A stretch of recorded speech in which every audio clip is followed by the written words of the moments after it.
List ഒന്നുകൂടി കേക്കട്ടെ. Dining table പൂപ്പരുത്തി മതി, 2000 ഓ നിൽക്കും. പൂപ്പരുത്തി അവിടെ ഈട്ടി തന്നെ വേണം. 25,000. Sofa set.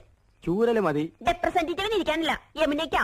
കുഷൻ തന്നെ വേണം, കുതിച്ചു പോകണം. അതിന് കുതിരപ്പുറത്ത് കയറിയാ പോലെ. തമാശകള കൂട്ട്. 25,000. ബ്രിഡ്ജ്. പാലോ അതും വേണോ? അവർക്ക് നടന്നു വന്നാ പോരെ? അതല്ലെന്ന് തണുപ്പിക്കുന്ന ഒരു സാധനം ഇല്ലേ? Fridge 9,000. T V. Black and white പോരെ? ഓരോ കളർ തന്നെ വേണം. 10-20 അടി നീളവും വേണം.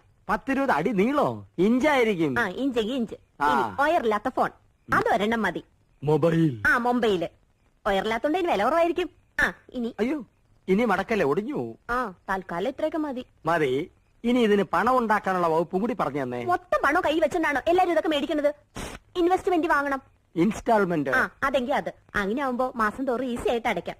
അല്ലെങ്കിൽ കടം വാങ്ങണം, പലിശ കൊടുക്കണമെന്നല്ലേ ഉള്ളൂ. എന്താ മുൻഷി പരമേശ്വരൻ പിള്ളയുടെ മകനെ കടം കിട്ടില്ലെന്നുണ്ടോ?